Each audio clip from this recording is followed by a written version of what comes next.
hurricane came, that obviously we did response, but that we would be working with the legislature to do even more as quickly as possible. So they were able to do a big relief package in December. I think we were in Fort Myers Beach when we signed that into law. And then just yesterday, we were able to award $100 million to fix and renourish the beaches that were affected, including, I think, $23 million in Lee County for beach renourishment for the erosion. And he actually had a lot of erosion on the east coast of Florida. There's a bunch of other stuff from that is going and is going to make a huge difference. So I just want to thank the legislature for answering our call. And thanks to, we have our emergency management director, Kevin Guthrie, is here for working to get money out very quickly. And I'll have something to say about that in a minute. We're joined here today by a lot of folks involved in education. Marshall Bauer, President and CEO, Lee County Public Schools Foundation. Barbara Evans, President, Champions for Learning. Jennifer Vine, President, Education Foundation of Sarasota. Heather Needley, Chair of DeSoto Education Foundation, and Dr. Teresa Crawford, Hardy Education Foundation Board Chair. We're also joined by Michelle Huke, an intervention specialist with the Sanibel School, who's going to talk, and Barbara Morgan, whose home we were in front of right here today. And we've been able to do, I think, some innovative things to help with recovery efforts, partially because we have the will to do it. We have a lot of, I think our view in Florida is we're not just going to wait for other people to make it happen. Sometimes people just say, wait for the federal government to do everything. Well, we know that doesn't work when you do that. I mean, just think about what we're doing in the Florida Keys to help stop a lot of the stuff that's happening there. The Coast Guard's doing a lot. They don't have enough resources, so we're filling the gap. We're helping out. We got our boats out there. We got reconnaissance. And we know the Cuban government is sending some of these boats, and there is human smuggling. So it's a problem even beyond just Florida and what would happen when people come. So that's just the way we think. We want to be doing things. But part of the reason we're able to do that is because we have resources at our disposal because the state is in very good fiscal health. We have the largest budget surplus we've ever had in the state of Florida. And that is not by accident. It's because we've outperformed the country when it comes to our economy. Our unemployment rate's lower. New business formations, we're number one. Net migration, we're number one. All these different things we're number one in. And so that translates into more economic activity. You have a lot of ability to have these surpluses. And also, you see with our fiscal health, with our debt, we have one of the lowest debt per capita ratios in the entire country. We have about $20 billion in debt, but our economy is over $1 trillion. We'd be the 13th largest economy if we were our own country.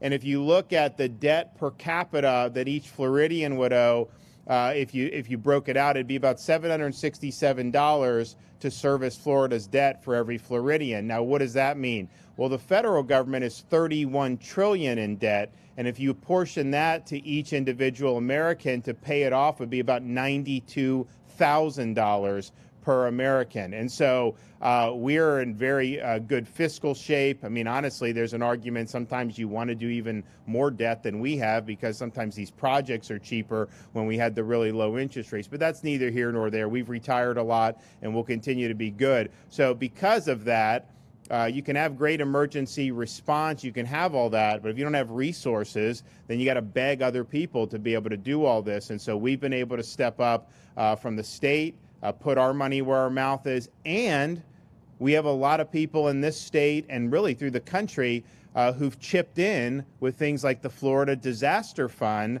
so that you can help people through that. And that's raised over $60 million since the hurricane hit, which is really, really phenomenal. So today, we have a couple things to announce, but one of the things that I said when I became governor and I told the emergency management department, I was like, when these things hit, it seems like it's just like red tape just starts to grind everything down And I understand there's rules and stuff, and not that you're never going to have any type of regulations on some of this stuff, because there is money at stake. But I was like, we got to move faster. I want to get money out. And so today, just since the storm has hit, so it's been about 112 days, the Florida Division of Emergency Management has obligated more than $500 million in funding, so $500 million. And people say, okay, well, what does that mean? Well, I can tell you there's been no major hurricane in Florida's history where up to this point, 112 days after, even $1 had been obligated.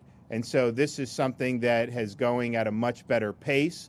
It's something that we set out to do. And I'm glad it is making a difference that we're able to do. And Kevin's got a lot more in the hopper that's going to be coming out very quickly. So we're going to end up having done $1 billion or $2 billion before even 1 cent went out for Irma and Michael and some of these other storms. And so I think time is money. I think the quicker, I think having money on the target today is better than having slightly more money on it a year from now. I think that's just the reality. So we're really happy. So by surpassing $500 million in obligations for Hurricane Ian, we have now qualified for $100 million in hazard mitigation grant program funding. So that will help Southwest Florida invest in more long-term projects. And I can tell you, some of the things that have been done since Charlie worked. And you see some of the buildings, some of the things that they did to make it more resilient really did make a difference. And so there'll be more money coming from that. We also said we're not going to just sit on our hands when people need housing. And yes, there's hotels and all that stuff immediately, and people stay with friends and all that. But as it gets longer, you need to have more semi-permanent solutions. And so sometimes they'll want to do kind of our like mobile home cities where people all live there. We found that most homeowners who've had significant damage would rather have that trailer on their property so they can continue to work and bring their homes back. And so we wanted to play a role in this. This is typically FEMA's mission. And I think for every storm, has any state ever done what we're doing? I don't believe so. Well, certainly Florida's never done this. And so you kind of go, people need the trailers, and then it's all about when's FEMA going to do it, when's FEMA going to do it. Well, we launched our own program. And so FEMA is still doing, but we've been able to get out in front and get more trailers. And so FEMA has deployed about 80 travel trailers. The state has deployed 140, but we have a lot more in the hopper that Kevin is working to get here. So I think what we can say on this is that the trailers that have been put out have been done faster than in any previous storm. But I also see a lot of red tape holding up. We've got probably a couple thousand people that could use trailers right now. And so what we want to do at the state level is say, we're glad that we got a lot of money out. We're glad we've done this, but we're not satisfied with where we are right now. We want to do more. So I've told Kevin, work with the counties, work with FEMA, and let's get more trailers out quicker, because what you have is you still have different restrictions, maybe a county or a city. There's actually, FEMA has regulations that say you can't put a trailer in a special floodplain. So like Fort Myers Beach. Here's the thing, that's not going to flood in the next 6 months, okay? These people need this now. But what they'll do is, if we were to put trailers from the state of Florida there because of these rules, that would negate this area's ability to even participate in the flood insurance program. So it's like a major penalty that obviously we couldn't afford to pay. So what we want to do is just, let's get rid of more red tape. We've done a good job at the state level of doing that. We need to work with local. We need to work with FEMA to be able to do it. We have 2,400 trailers ordered. Kevin's going to do all he can to get them out very, very quickly, but we do need the collaboration with the other levels of government to help clear some of these administrative roadblocks. And so we're glad that we stepped up for this mission. It's made a difference. I think that you'll see probably even more gap between what we're able to deliver in FEMA very quickly. and that's fine, and that's just the way we roll. So hopefully we're in a healthy competition with FEMA to deploy as many trailers as quickly as possible, and I think that would serve the citizens down here very, very good. So thanks for Kevin for what you've done, and we need to do more, and we are going to do more. So you have the public money, the state money that we've done. I mentioned the disaster fund. So our First Lady, my wife Casey, she started this disaster fund before the hurricane even hit land. So the weekend before the storm was arrived, I mean, it was we were monitoring over the weekend. I mean, actually over the weekend, they thought it may even hit North Florida at that time. But then you came, and then by the time Wednesday came, they had already established this thing. They had pledges of people giving a lot of money. They've raised more than $63 million thus far for the Florida Disaster Fund. The fund has already awarded $43.2 million, including $8 million to support first responders, teachers, and National Guardsmen who were impacted by the storm. $25 million to assist residents with home repair, which is very, very helpful, particularly with our elderly. $10.2 million to provide services and any additional unmet needs in the area through a lot of different partner organizations. And so that's been very effective. It's easier for them to rock and roll sometimes. And I know I've seen a lot of homeowners, you have some of these groups show up and they'll fix your roof or they'll fix different things. And that's a huge burden off people. So we're really glad that that's happened. So I'm also excited today. We've told all the recipients, the cops, the firefighters, the teachers, let us know if you need more, because we understand people were displaced. We understand there's issues. So the teachers and the schools came to us, requested more. So we're going to be able to do another $1 million to help our teachers in Southwest Florida.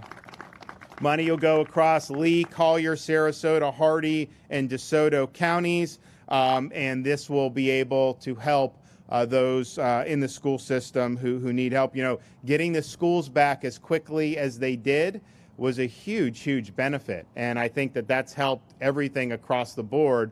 But, you know, while you're trying to do that, you know, you also have some of those people making that happen have a lot of issues they have to deal with. So this has helped everything from helping with food, gas, baby supplies. It's helped with home repairs. It's helped address transportation challenges. And I think that's money that's good use. We did $2 million in October, I think many of you remember, as the first tranche. So this is the second tranche, and we're really, really excited about doing this. And I know Lee County has used a lot of it very well, DeSoto. So we appreciate what you guys have been able to do to help the folks who are really working hard to make sure that our kids are in great environments and are be able to learn like normal. We also are able to announce today that additional money through the Department of Children and Families. We wanted an all-hands-on-deck approach after the hurricane. So far, the department has provided almost 120,000 meals to infants and toddlers. It's delivered toys to over 1,000 children, and it's provided crisis counseling to over 20,000 individuals who were struggling to recover from the storm. And one of the things they did was very innovative. They set up a call line where people who were struggling with Hurricane Ian could be connected with somebody who lived through Hurricane Michael up in the Panhandle. And that's been something that's been very, very effective when you have peer support like that.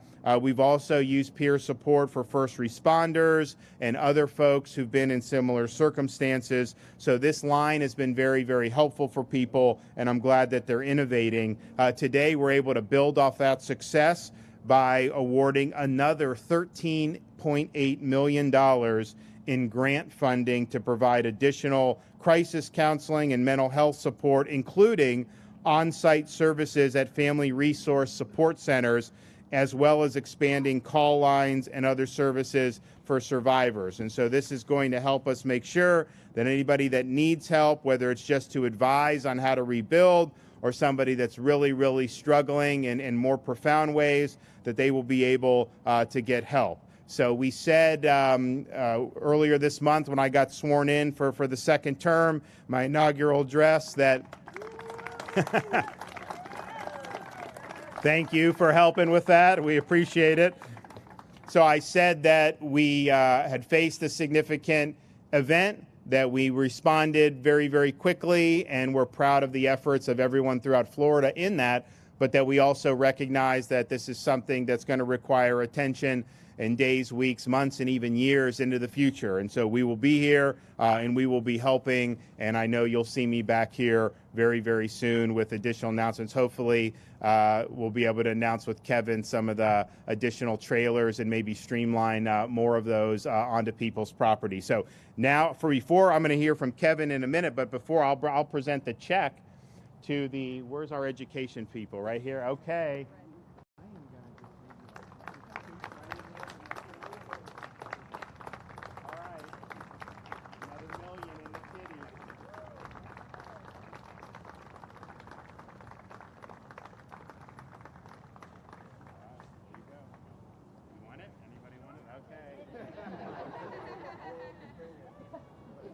All right, Kevin. Good morning, everyone, and thank you, Governor DeSantis, for your support, your leadership, your unwavering support and leadership. I want to thank the First Lady for her support as well. As you heard the Governor talk about the $63 million this morning, that is unprecedented. As you all well know, in the immediate aftermath of Hurricane Ian, we knew that temporary sheltering and housing were going to be two of the biggest needs of survivors. As I've said several times with the Governor directed me to do whatever was necessary, to include today, to find solutions to help Floridians get back on their feet. Based on the division's previous experience with FEMA trailer program, I went to the Governor and we started exploring the possibility of creating Florida's own temporary housing program to expedite the availability of travel trailers, RVs, to serve as a catch-all for survivors who may not qualify for FEMA's program. As we've announced in the past, FEMA did give us that approval, and we are moving forward with that. On November the 28th, we launched that program and the Unite Florida portal to start garnering and gaining that information. This includes a first-of-its-kind state-led temporary housing program in 26 individual assistance designated counties versus just 6 counties that FEMA is doing direct housing in. This is a short 6-month term program and prioritizes the placement of travel trailers, RVs on private property so that survivors can safely plan their next recovery steps. Moving impacted families into these temporary units on their own property allows them to remain in control of their recovery in their communities, fixing their homes. We believe that's the best way forward. Today, I've directed my Bureau Chief of Recovery, Melissa Shira, to write a letter to FEMA asking for us to be able to put those trailers in floodways and help us come up with a solution, come to the table and negotiate how we can get that done for the survivors of Southwest Florida.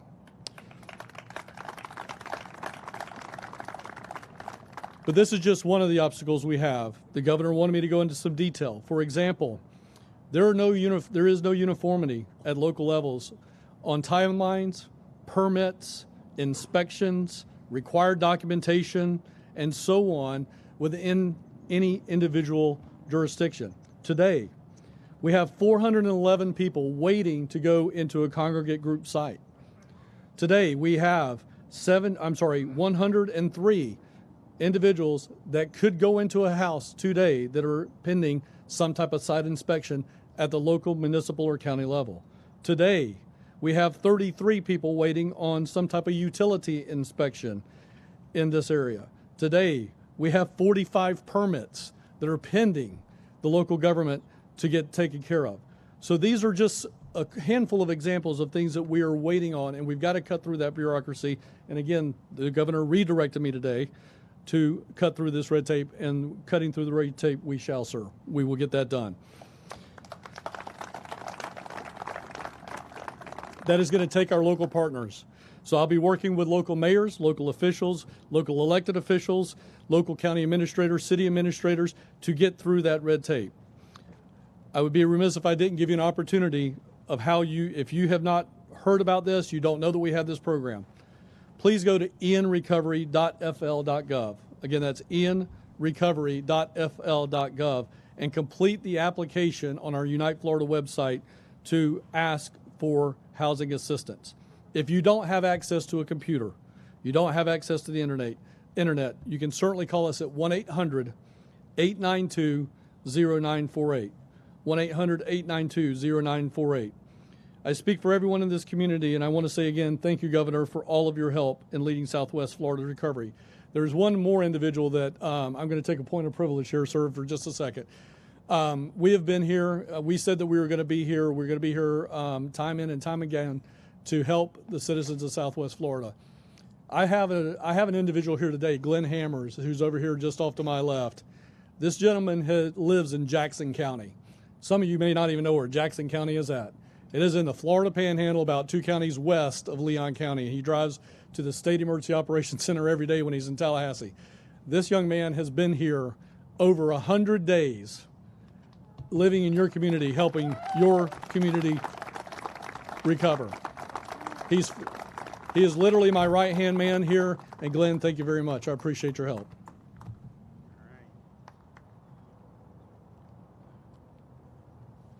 Okay, from Sanibel, Lee County educator Michelle Huke.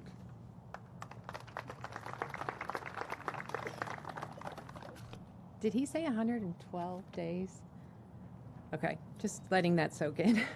Hello, my name is Dr. Michelle Hoyk, and I'm a member of the Sanibel School faculty.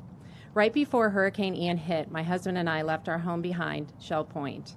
We headed to Fort Lauderdale to seek shelter with another teacher who was also forced to evacuate. Returning early the morning after, we found our home completely flooded. Literally, every square inch was covered in muck. I'm not quite sure if it was the adrenaline or just plain disbelief, but we all looked at each other and just immediately got to work. We scrubbed every inch of our floor on our hands and knees, using bleach and water from the Caloosahatchee. The most harrowing part of those initial moments was when I would hear the big Chinook helicopters overhead. The tears would come to my eyes as I knew it was my parents, students, and fellow coworkers that were being rescued. I would say a silent prayer that everyone would be okay, and I would just go back to cleaning. For those of you not aware, Sanibel is a super tight-knit community. But this was different. We were frantically texting each other, checking on every faculty member, student, and our parents. What about Johnny? Has anyone heard from Johnny? Susie, where's Susie?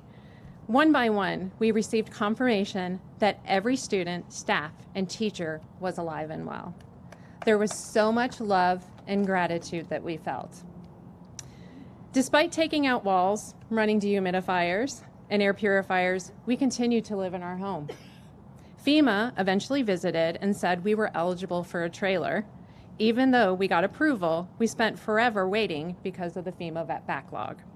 However, thanks to the Florida Division of Emergency Management, they were able to expedite our trailer's arrival, and we are very excited to receive it. I am grateful for all of the work done by the state of Florida to help us, and it is incredibly reassuring knowing that this state and this governor is truly here to support me and my family.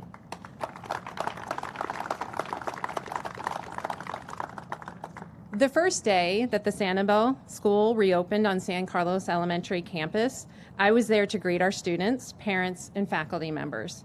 Despite my own personal circumstances at home, I powered through the day because I wanted to be there for my students and staff, especially those that had already lost so much.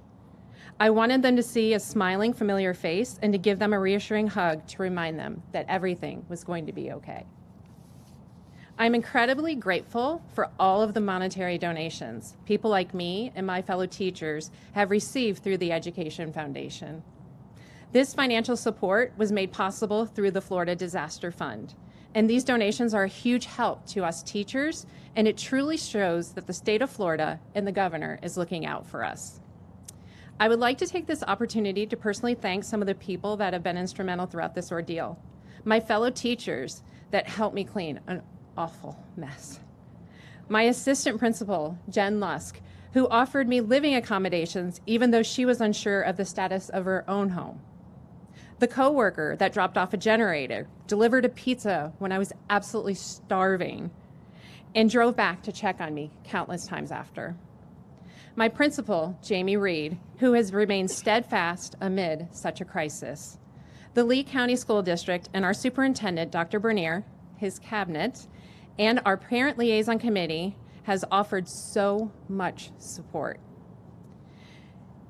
They continue to work tirelessly to get us back on our Sanibel campus. And for those of you not aware, they have given us a target window within the next couple of weeks. So thank you for all of the texts, phone calls from all the concerned colleagues and parents that genuinely want the best for one another. They are truly a great team. Finally, I would like to extend my sincerest gratitude to the Governor, First Lady Casey DeSantis, and the Florida Division of Emergency Management for everything they have done to assist in the recovery efforts following Hurricane Ian. I am so grateful to be here today, and I would also like to thank the Governor for allowing me the opportunity to share my story. Thank you, Governor.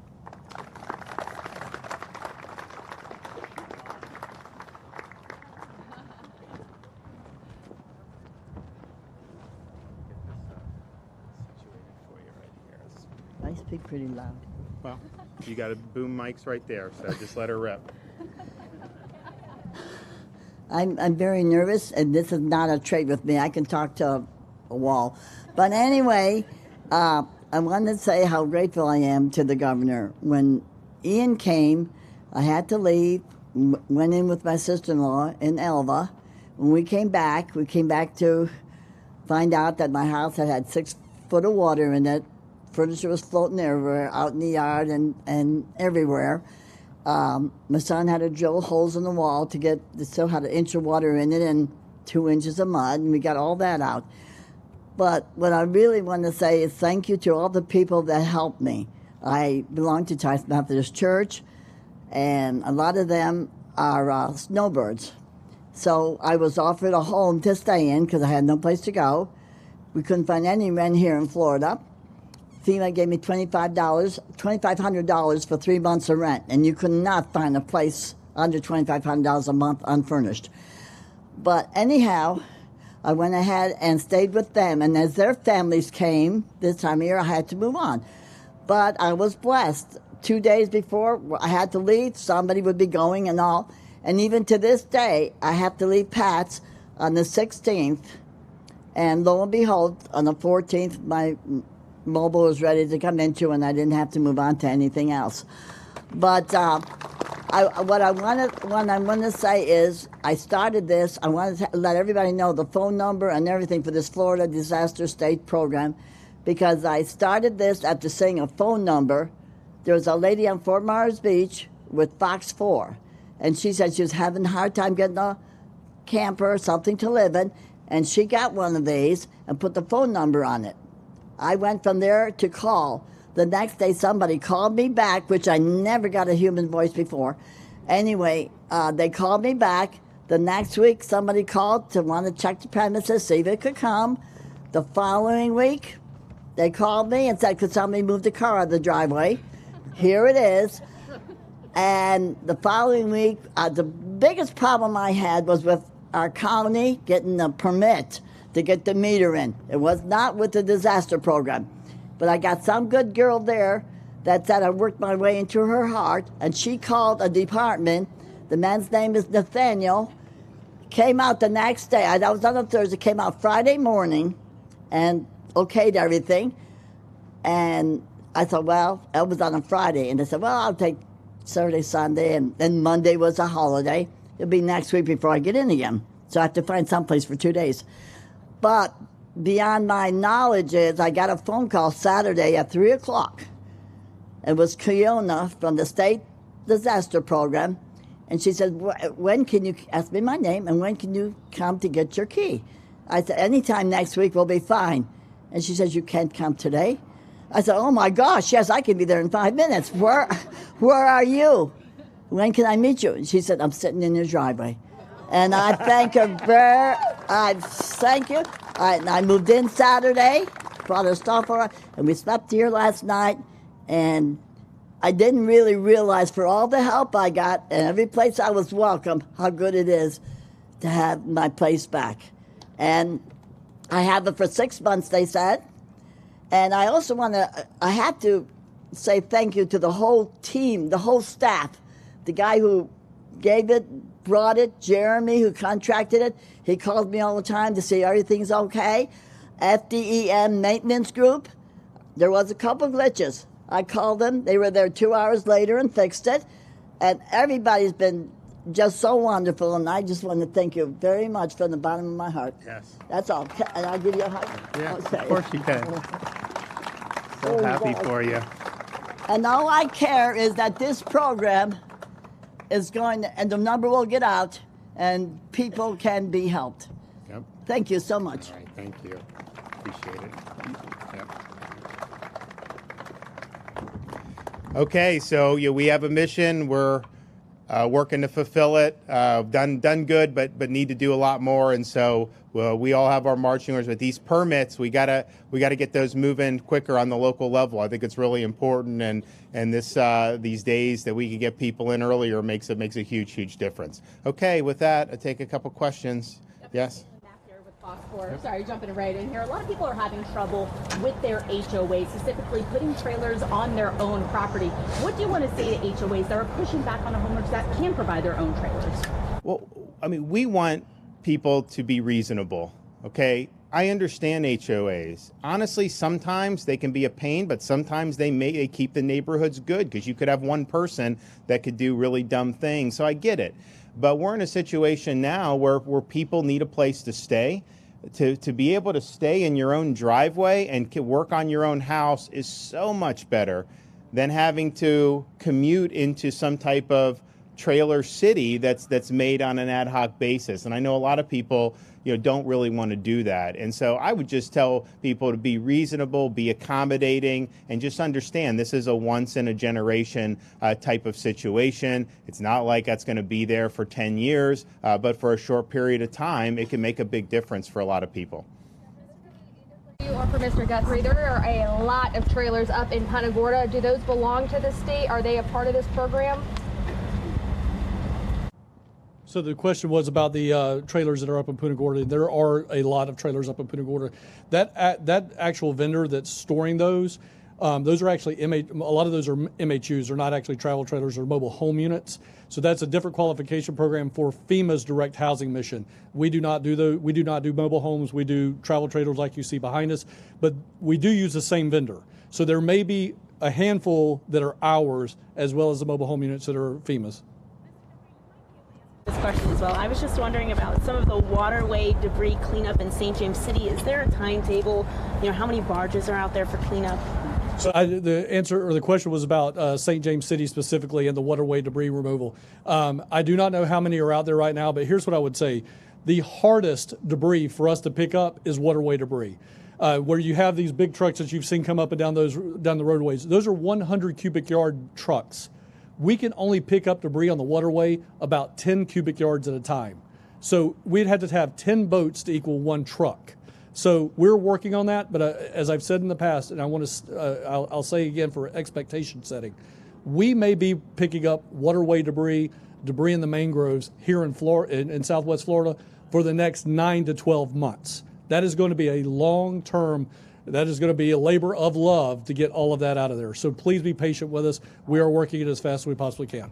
We do have, we've now put in, what was it, of the shrimp boats, 26? 20 of 38.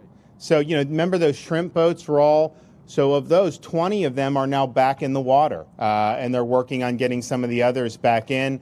There's some that were taken a long way away that's going to require a lot. So, yes, sir. Governor DeSantis, I'm with the Christian Television Network with houses of worship who serve the community and do food and distribution. Some of them are struggling. They've went through FEMA and SBA to just get things resolved. Is there anything that can be done to help expedite that process? So what specifically are they trying to get resolved? Debris on their property, says the deal, and then also just being able to function to do food and water and other. Well, so I'll let Kevin speak to the first part on the debris. The second part, no administration has done more than ours in harnessing the efforts of our faith-based community than we have. And we've done it in a variety of ways, and it's worked. It's done very well. So what I would say is we have this Florida Disaster Fund. If there's certain programs that you want to continue, I would have some of these churches apply for some assistance through the disaster fund. We're not discriminating. You know, some states they would never give to a church or a synagogue. We will. If you're doing the work that needs to be done, that's fulfilling this mission, we would want to be supportive on that end for sure. Now, in terms of some of the other stuff, Kevin. Yeah, of course. So thank you for that question, because this is very, very important. Effective, I think it was with Hurricane Irma, so about 5 years ago, Florida houses, or not Florida houses, but houses of worship nationwide became eligible participants for FEMA reimbursement for exactly what you were just talking about, which was those emergency protective measures where they help their community with food, water, things that they're doing in their community, as well as debris removal. So those are eligible items. So what we would want to definitely do is make sure that people understand that they are eligible for application. So we need to make sure that we've done a big reach out through Eric Dellenbach, the governor's faith-based leader, and we are working that direction. But again, if there is a faith-based church that has not heard that yet, they need to contact us immediately, because that window is closing very, very rapidly. Okay, thanks guys, appreciate it. Yeah.